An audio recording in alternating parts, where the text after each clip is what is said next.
Hey, Gigron here. Welcome on back to the Cade as we are carrying on with our playthrough of Super Robot Wars 3 for the Super Nintendo Entertainment System and later ported onto the PlayStation 1. It originally came out in Japan in 1993, was ported onto the PS1 again only in Japan in 1999 as part of their full collection of the original 4 Super Robot Wars games. As I said, this series spans, in the main canon, nearly 50 games over 30 years. There's also a secondary series that's got about 8 or 9 titles. It's called the Original Generation. I never really got into those that much. For me, these games were my bread and butter of all the great Japanese franchises that I wanted to play as a kid, but never got a chance to. They were never officially ported onto US consoles. And as I said, that all came down to IP rights and licensing fees that could not get sorted out between Japan and the US. Because when, in the early 80s, late 70s, early 80s, when these anime that are featured in this game were brought over, they were completely named, they were restructured, the full episode span was cut down dramatically. Everything was repurposed to appeal to young American kids like me, and I ate it up hook, line, and sinker. So, in the last episode, we managed to get through a raid on our first terrestrial base in Australia, but in the process lost one of the most powerful Gundam in the game, the GP02, from 0083 Stardust Memories. Now, that's a significant plot point in that anime. I'm not spoiling anything. If you've never watched it, it's really good. You should see it, along with the original Gundam series and the first, what's called OVA, Original Video Animation Series, 0080, subtitled War in the Pocket.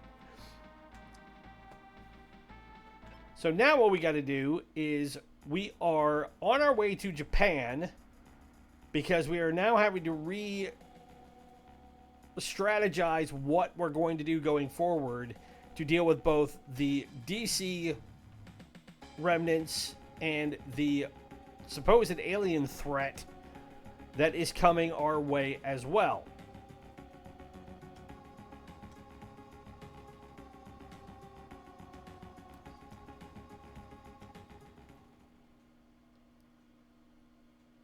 So now we are at episode 6, which is called Gado's Raid.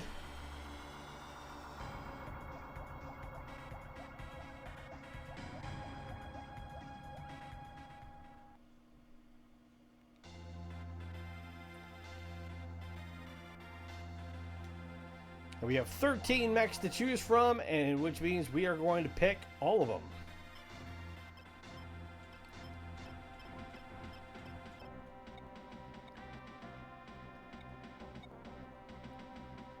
Actually, we can only pick all but one, it looks like. And I figured out why it was in the last mission my mechs didn't auto-deploy. If you press the X button once you pick from that list and hit yes, then they will auto-deploy. If you hit start, they will all sit in the hangar of the Londo Bell, and you've got to send them out. So Gado is here, and he's got friends. So we've got some Goff Advanced Zaku suits. We've got a couple of Machine Beasts up here. And then we got these guys who are like, not entirely sure how to... We dealt with them in the last episode, and they hit fairly hard.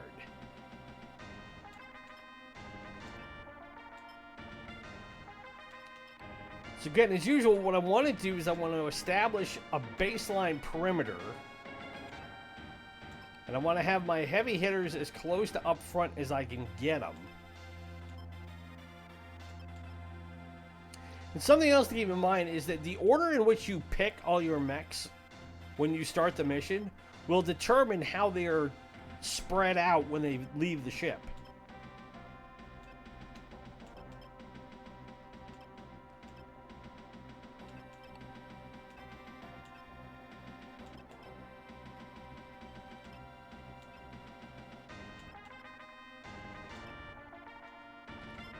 Alright, I want to move that gun cannon all the way over there.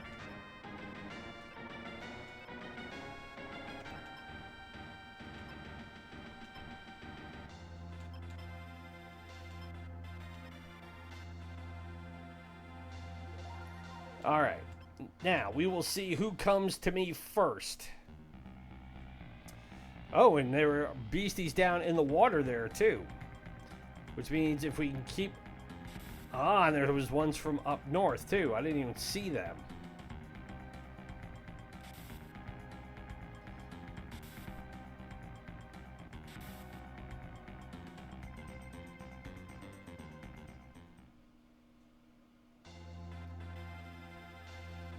Alright, so there's those there.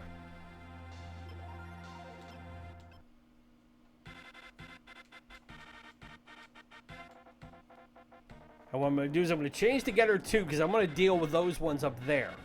And like I said in the last episode, the way Getter Robo is designed, as Getter 1, he's best suited for being in the air, fighting aerial enemies, or out in space. Whereas Getter 2 is designed specifically to deal with enemies that are on land, and Getter 3, which you haven't seen yet, is designed to handle enemies that are on the water.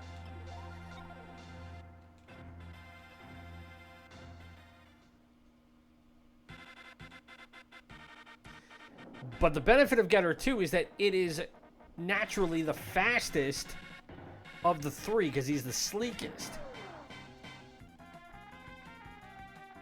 So Hayato is able to avoid more damage. And against enemies on the ground, Getter 2 is actually quite strong.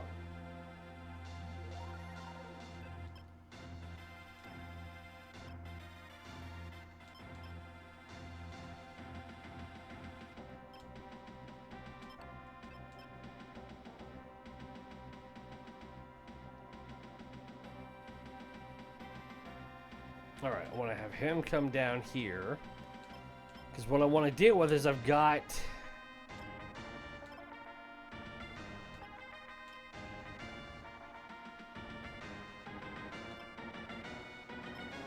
with the Machine Beast coming in straight ahead, I suspect they're going to come this way, while these guys are going to try and come down from below. And I want my mobile suits here, because they're better equipped to deal with those type of machines than the actual Machine Beasts themselves.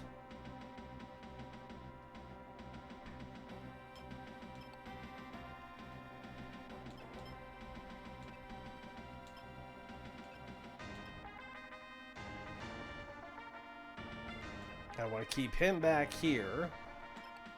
Move her up here. That way we've got a healer that's going both ways. And move the Londo Bell, let's say right about here. And I still got this guy who's sitting here. Alright.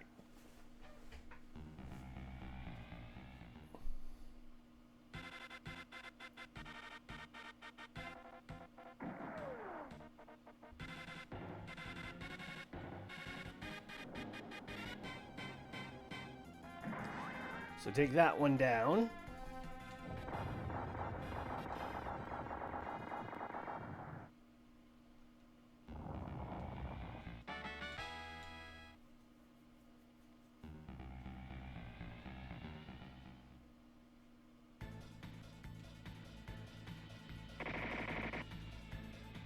See if the new armor upgrade helped. Does a little bit.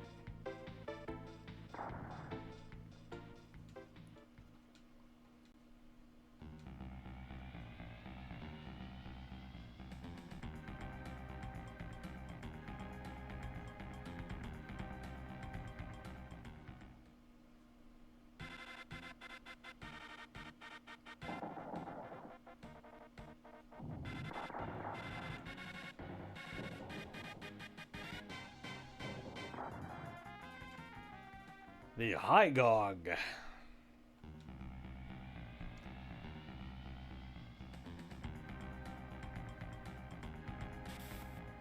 That Machine Beast is coming that way.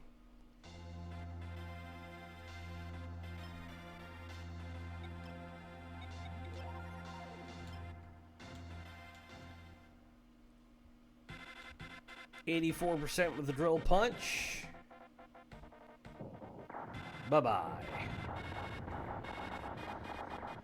File that one under C for close counts.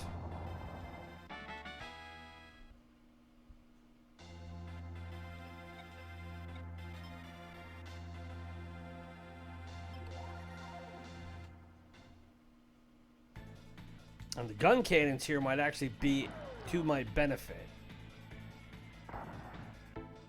They're not going to hit very hard, but they can soften these things up.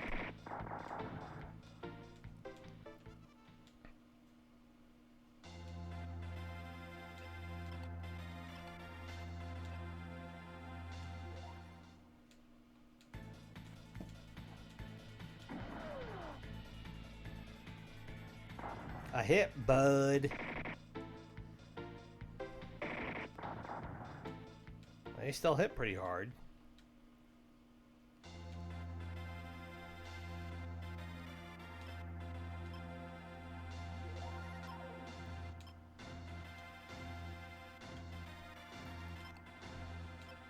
Can I attack from here? No.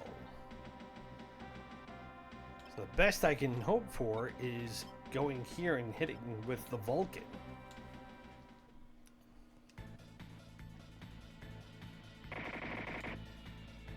Which isn't going to do nearly enough damage to kill it.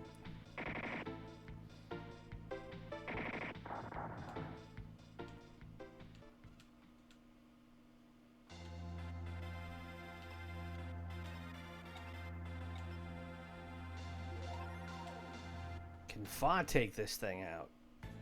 Well, it's 97%. We'll see.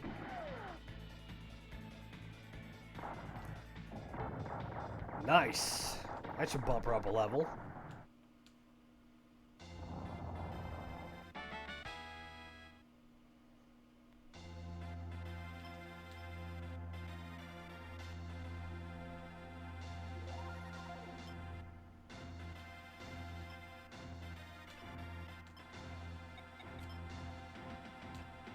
Blast this thing with a photon beam.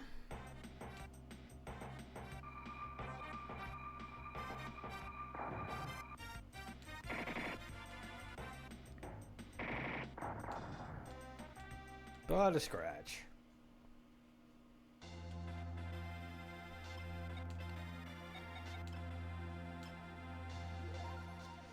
Bust out the grenade launcher.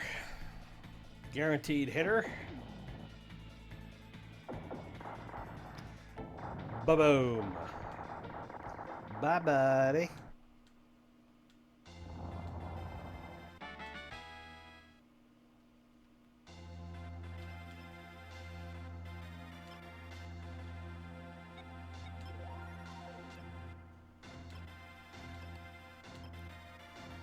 Repair Keith really quick.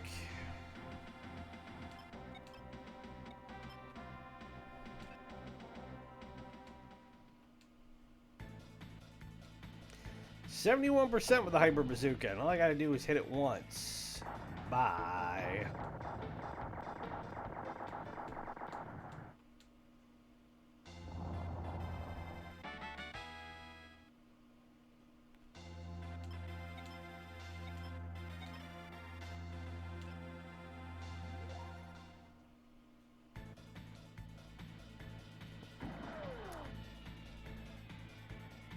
And Sailor, I got to make sure I keep alive, because we're going to have somebody show up here in a bit that I need her to talk to.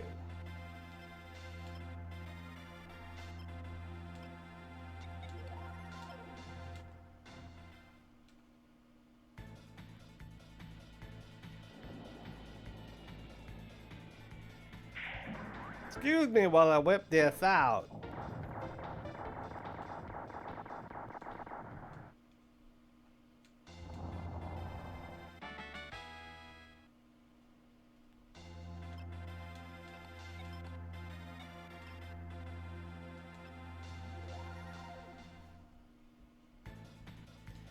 %62.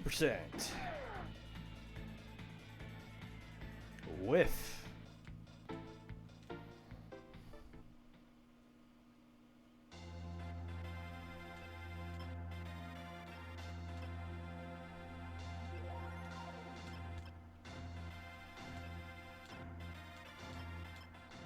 All right.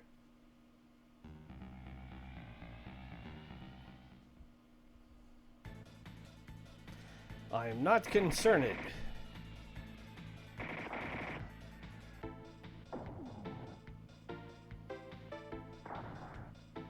Because I hit you with a 100% bazooka. Now they're starting to move.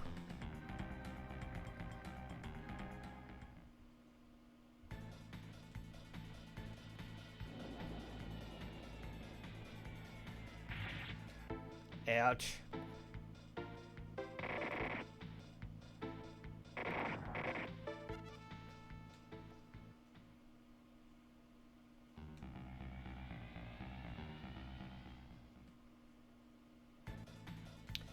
%38% with that big old claw of yours. Whiff. And you get the bazooka.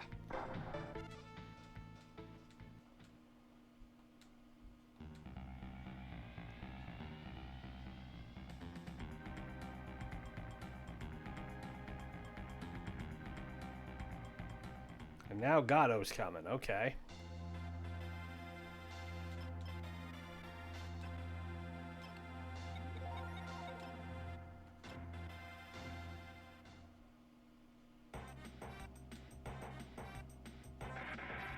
Well, considering Blossom is a Mazinger Z character. Ooh. And she hits hard.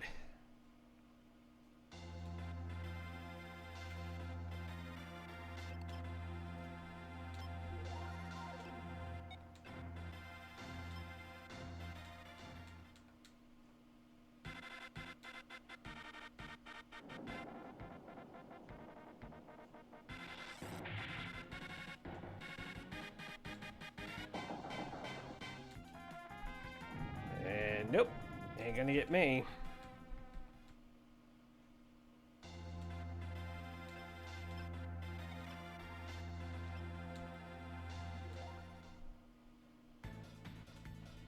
%67% with the Nemo. Will it hit? Yes, it will. Bye-bye.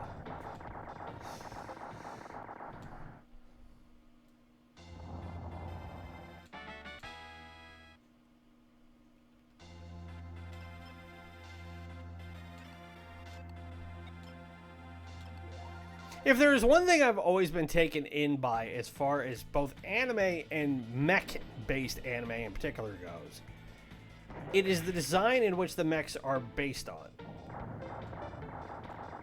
Like, when I was a kid watching these things, I was so sure it was possible that you could make 3 fighter planes combine into one actual mech, not realizing that logistically, that is not doable. By any measure whatsoever.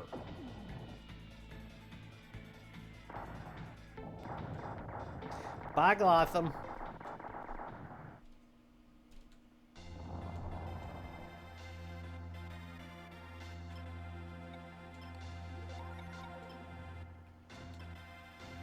But in my overactive, hyper-caffeinated, super bomb sugar cerealed brain, back in those times, I was so sure it was possible. But then you get a series like Mazinger, where all Mazinger is he is the giant robot, and what it is that the pilot comes in a vehicle that lands in his crown. There's a gap there that it's called the piler, and it's a little hovercraft, and it lands right in it, and that's where the pilot, Koji, operates him from. So for every bit of outlandish design that was ever created in a Super Robot show, or even then there were some times where you look at the design and you go, actually that makes sense. It shouldn't, but it does.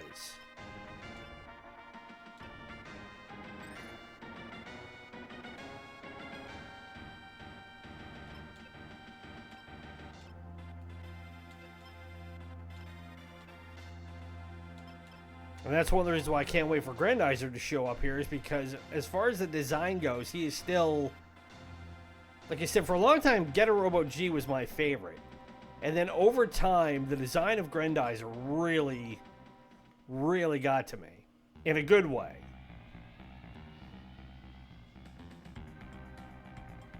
And I will say this for Gundams. Even though Gundams are designed to be much more functional than anything else. Obviously. I do appreciate the fact that the design that goes into them is such that aesthetically they still look damn cool. Ooh, Koji's in a bit of trouble.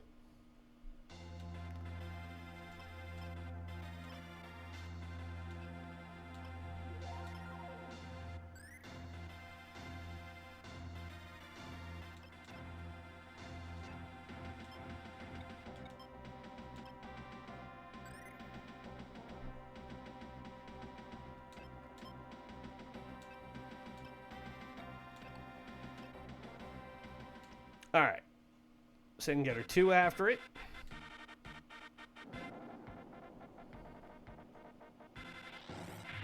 Bye-bye. Damn it.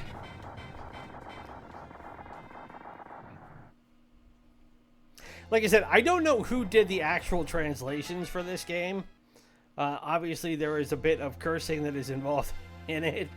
Nothing I can do about it, but it's what it is.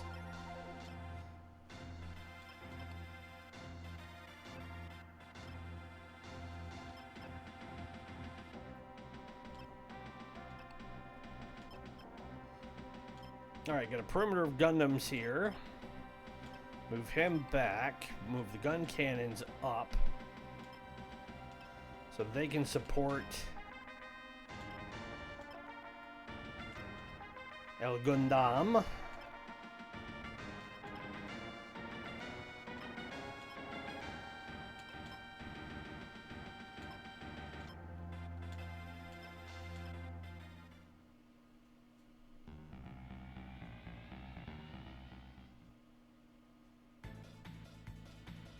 But what's even more interesting to me is the fact that having grown up in the US, and again, being so enamored with anime, realizing as I got older that anime transcended not just America, but other parts of the world as well, obviously. And I don't know if the Japanese ever really understood what it was that they had created in doing so, coming out of post-war, the post-war situation they were in. Now, obviously, they were dealing with, you know, the Japanese have created art for centuries, untold, and it's amazing stuff. But what always set it apart to me is opposed to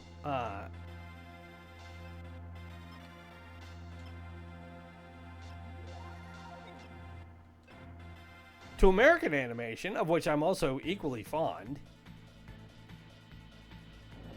was the fact that their way of designing things was so radically different. Like the way characters looked, the way things were set. I mean, you watch... Oh! I did not want that to happen. Crap. That's exactly what I did not want to have happen.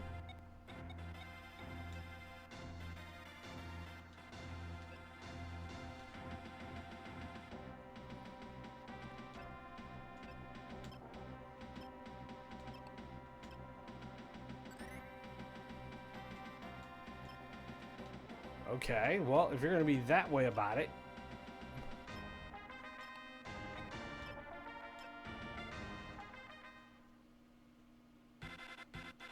%, that's not good.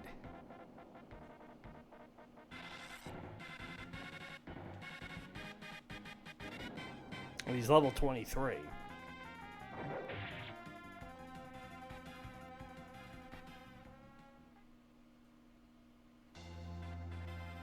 But a has me an ace in the hole. And his name is Koji Kabuto.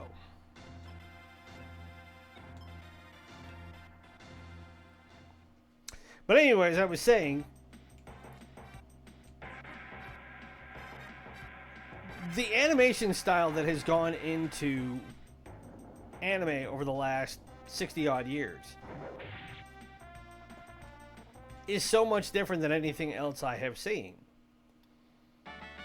Like I said, you could watch a Hayao Miyazaki film, of which if you have never done so, I cannot heartily endorse it enough.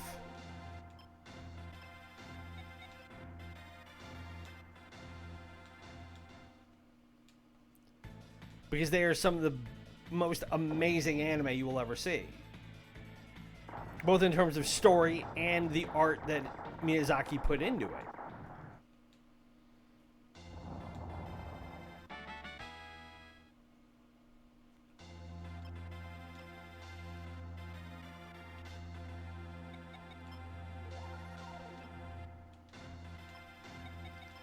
Alright, I need to heal up.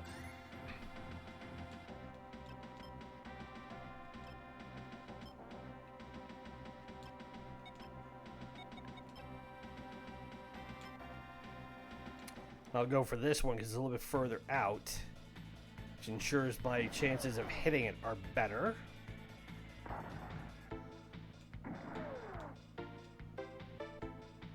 No, sir. Don't like it at all.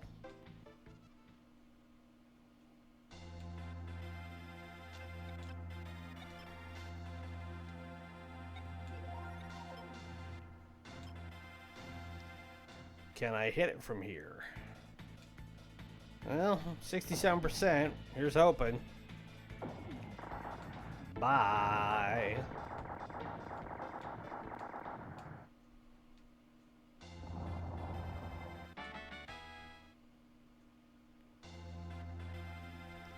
What are you at? You're still fully powered up.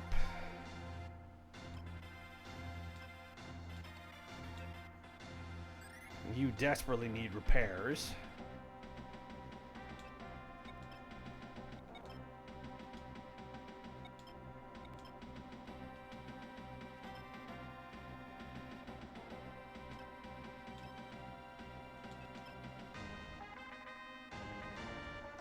I'm almost tempted to bring him down and put him here. I think I'm going to do that.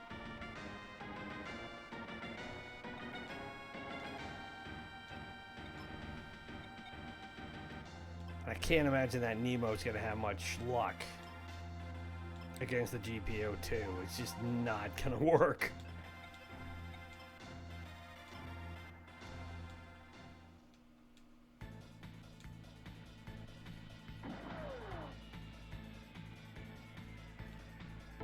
Rikoa! Gone.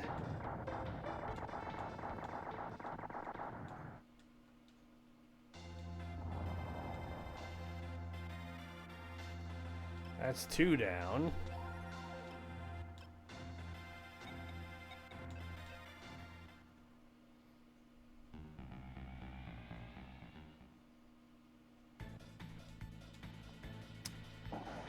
Well, definitely gonna hit him.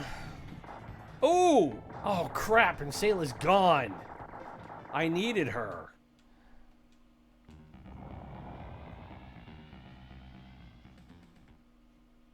Damn it, damn it, damn it.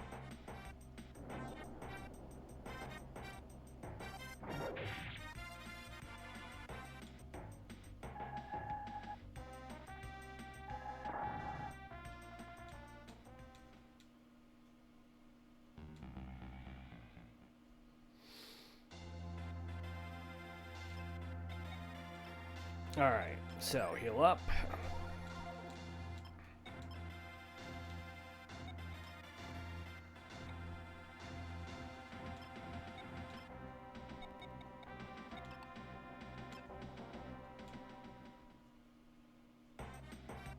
%.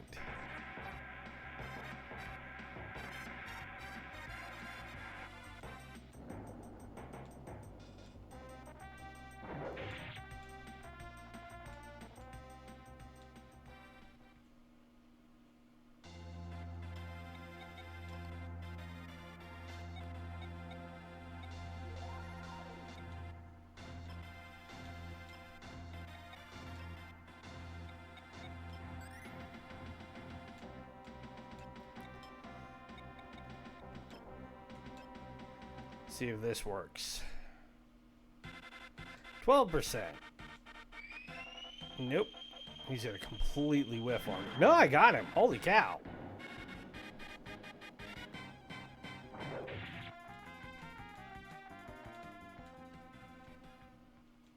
Cut it out.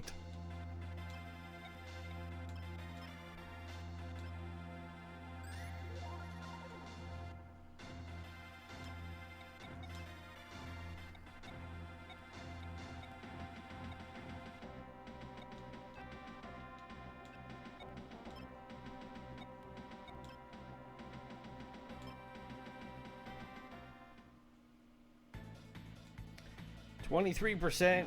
Here's hoping. Got him.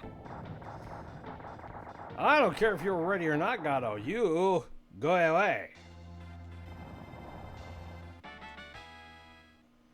I shall taunt you a second time.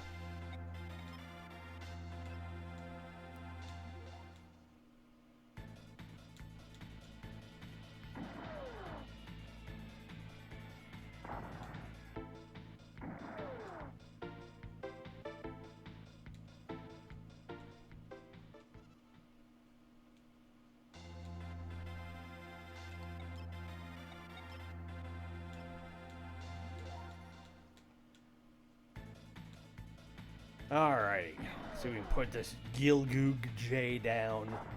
We has done so.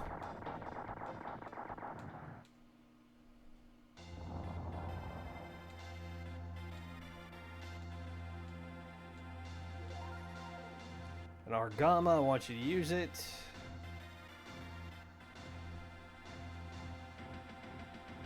An Alex and a Nemo. 2 new pilots. Christine McKenzie and Slugger.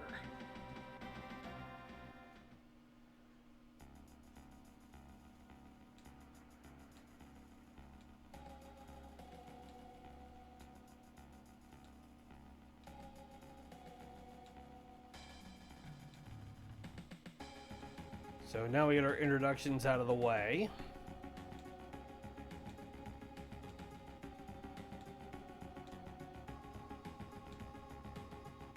Now we have to go to Japan and see about a super robot called Combattler 5.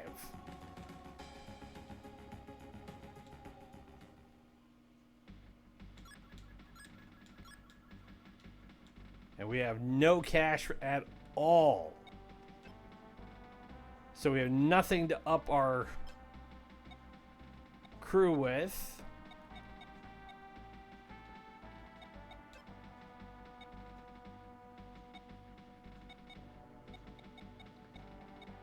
But we've now got an Alex, we've got 2 Nemos, we've got Hayato and Ryu back in the GMs, we've got Sailor and another Nemo. Okay, so looks like we're good to go for right now, and in the next episode, it appears that we are going to get our newest addition to the Super Robot roster in an anime that I actually never really watched as a kid. I don't know very much, if anything, about Combattler 5, except he's been in pretty much every other version of this game I have ever played starting here. So we will see what unfolds in the next episode. As always, if you've been enjoying the content, you know the drill. Be sure to follow us on social media through Instagram and Threads. Ronan's Retrocade helps spread the word about us as we continue to build this community and make it bigger and better. My name is Ronan. It's been great to spend this time with you. Be safe, be well, happy gaming. We'll talk to you in the next one. Bye.